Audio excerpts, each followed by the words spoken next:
supor é fácil, mas confirmar é outra história. Os cientistas que o digam, já que o método científico exige comprovação até a exaustão antes de afirmar qualquer coisa.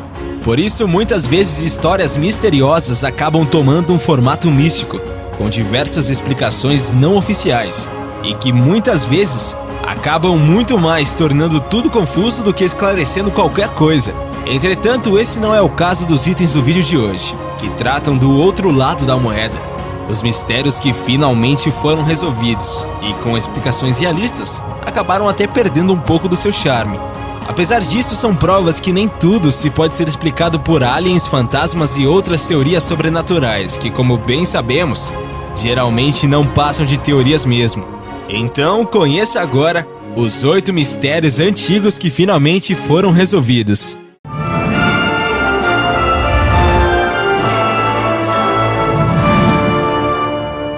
A construção de Stonehenge.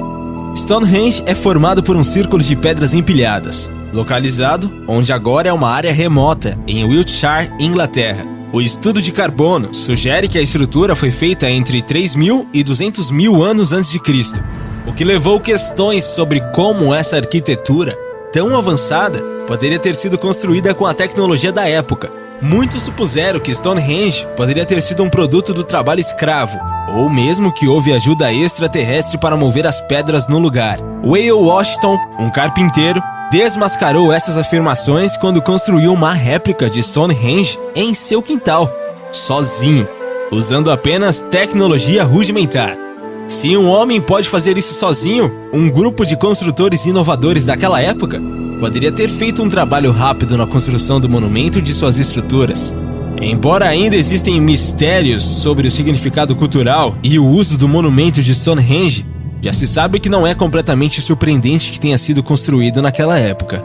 O chefe de Boshen. Mesmo as descobertas mais difíceis podem ser identificadas usando tecnologias modernas. O Boshen Head não teve nomes durante 2 séculos devido à sua má condição. Uma análise laser recentemente ajudou a identificar a cabeça de 350 quilos como um pertencente a uma ótima estátua do imperador romano Trajano. Agora pense-se que a estátua saudou os viajantes no poço de Chichester, enquanto a própria cabeça se tornou uma das relíquias mais importantes da Romênia. O astronauta de Salamanca. A figura de um astronauta moderno talhada sobre a fachada da entrada da Catedral Salamanca na Espanha destoa de todo o resto e impressiona a todos que passam por ali. A igreja, que tem estilo barroco e gótico, foi construída entre 1513 e 1733. Por isso surgiram várias teorias que envolvem os astronautas antigos, viagens através do tempo e acontecimentos sobrenaturais como formas de explicação. No entanto, o astronauta enigmático da Catedral de Salamanca parece ter uma explicação muito simples. A figura está localizada em uma coluna na entrada da nova catedral e representa um astronauta com botas, capacete e o que parece ser um sistema de respiração em seu peito. Como é possível alguém ter esculpido uma imagem tão nítida de um astronauta moderno em sua catedral construída há centenas de anos e muito antes de tal personagem existir? Ao que tudo indica, isso teria acontecido na verdade há muito pouco tempo, quando em 1992 a catedral foi restaurada. A escultura do astronauta seria uma adição do pedreiro Miguel Romero e teria escapado da observação do arquiteto Jerônimo Garcia de Quinones, o responsável pela restauração. O fato teria obedecido a uma velha tradição, na qual os restauradores costumam incluir algum elemento moderno, próprio da época em que é realizada a restauração. A cidade de Atlântida é real? Atlântida é representada como uma civilização de uma ilha no Oceano Atlântico, que existia há cerca de 9.000 anos antes de Cristo, e que supostamente conquistou grande parte da Europa e da África nos tempos pré-históricos. Atlântida foi descrita pela primeira vez no diálogo do filósofo grego Platão, em torno de 360 anos antes de Cristo. Na história, os atenienses pré-históricos atacam a Atlântida em um conflito que termina com a Atlântida desaparecendo sob as ondas. Embora seja um bom tema para histórias e filmes, os cientistas não acreditam que essa história é verdadeira. Quando foi escrito por Platão, o conto sobre a Atlântida deveria ser apenas um exercício do pensamento sobre poder e corrupção. Palmira. Palmira era um centro de comércio importante no Império Romano. há cerca de 2.000 anos atrás.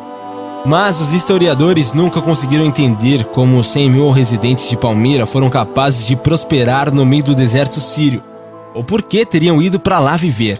No entanto, uma equipe de pesquisadores noruegueses e sírios finalmente resolveu o mistério. Palmyra é rodeada por mais de 3 dezenas de antigas aldeias agrícolas, esquecidas. Os romanos usavam como rede de reservatórios de água. Ao coletarem e canalizarem a precipitação anual de 12 a 15 centímetros de tempestades sazonais para esses reservatórios, os antigos ambientes cultivavam a terra como uma variedade de culturas. Isso deu a Palmyra uma fonte estável de alimentos, mesmo durante as secas, tornando-se um grande oásis de avenidas, arcos e colunas no mercado vibrante do deserto. A cidade também prosperou como um importante polo de comércio ligando as civilizações orientais às ocidentais. Embora os persas e os partos controlados do Oriente e dos romanos tenham dominado o Ocidente, haviam pequenos reinos independentes localizados entre os dois, cada um com seus governantes que exigiam os pagamentos dos viajantes para usarem as rotas, como também os rios Eufrates e Nilo, por exemplo. Ao invés de pagarem todos os impostos exorbitantes para terem as rotas diretas, os comerciantes cortavam caminho através do deserto e paravam em Palmyra.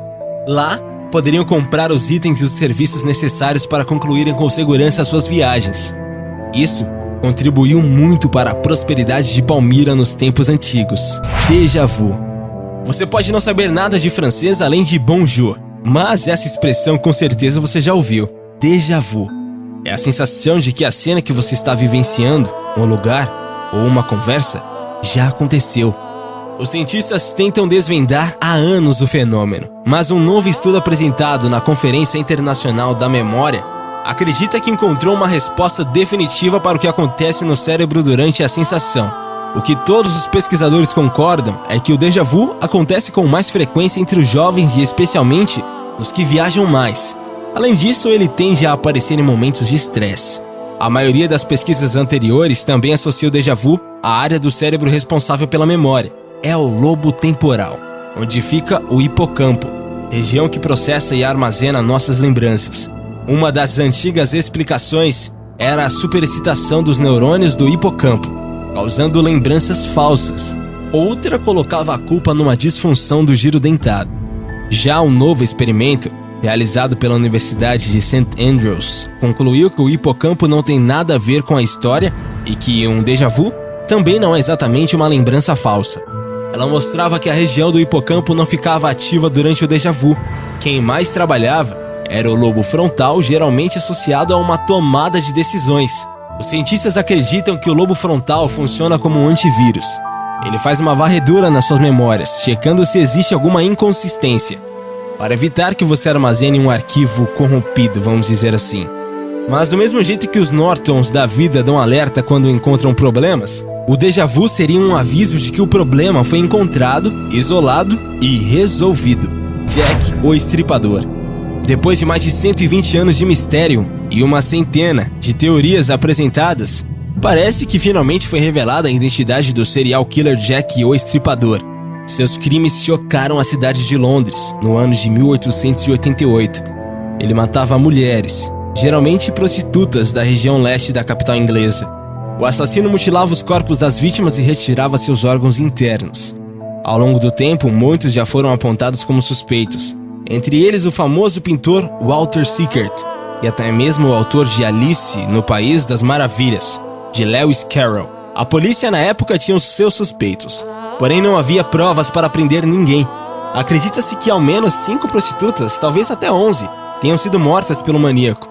Hoje a história é diferente, e com o recurso do exame de DNA, um aficionado pelo tema, Russell Edward, autor do recém-lançado livro Name Jack the Ripper, algo como Nomeando Jack, o Estripador, numa tradução livre, confirma que o assassino é Aaron Kosminski, um imigrante judeu de 25 anos que veio do então Império Russo, que vivia com a sua mãe e irmãs. Kosminski oficialmente trabalhava como cabeleireiro, mas estava sem emprego fazia anos.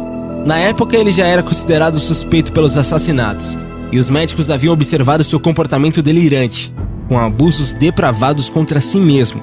Sem dúvida, sabiam que era louco. A comprovação por meio do DNA de que Jack, o estripador, é de fato Kosminski, começou a partir da análise de um chalé de uma vítima do assassino, que era uma prostituta. O autor da pesquisa encontrou uma mancha de sangue no tecido e combinou essa amostra com uma análise de DNA de descendentes da vítima. Apesar de o chalé encontrado ser uma peça cara na época, sabe-se que a vítima era alcoólatra e venderia qualquer coisa para obter bebida. Na noite anterior à sua morte, foi encontrada bêbada na rua pela polícia. Além disso, o chalé tinha sido confeccionado no leste europeu, um outro fato de conexão com Kosminski. Contudo, a descoberta crucial aconteceu quando a equipe de Edwards descobriu manchas de sêmen no chalé. Após rastrear um descendente da família de Kosmic, foi comprovado com 100% de certeza de que a amostra era sim de Kosmic. A polícia na época estava certa de que ele era o assassino. Porém, as investigações esbarravam nas limitações técnicas. Kosmic chegou a ser interrogado. Seu comportamento levantou suspeitas. Mas, sem provas, a polícia não poderia fazer nada contra ele. Além disso, as autoridades temiam que houvessem ataques contra judeus e outros imigrantes na região, caso fossem amplamente divulgada a identidade do principal suspeito. De qualquer maneira, o estado de saúde de Kosmic se deteriorou e ele foi internado em instituições para pessoas com distúrbios mentais. O assassino ainda teria em seu histórico um passado de abusos sexuais e, provavelmente, foi testemunha de atrocidades por conta da perseguição aos judeus na Rússia. A sua família teve que viver em guetos até que conseguisse fugir para Londres, praticamente sem dinheiro para viver na pobreza. Acredita-se que ele morreu em torno dos 53 anos, em Hertfordshire, em 1919. Cavaleiro Negro. Existem cerca de 3.000 satélites de uso humano em ordem de funcionamento em torno da Terra. No entanto, se os detritos de satélites antigos e danificados forem levados em consideração, o número aumenta drasticamente.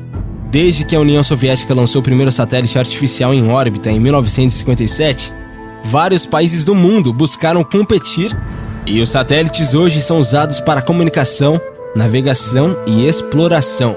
Os satélites são muitas vezes visíveis passando sobre a cabeça enquanto a luz solar reflete de volta para a Terra.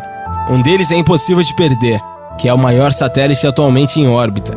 No entanto, esses satélites são relativamente pouco excitantes em comparação ao mistério em torno de um satélite escuro muito antigo.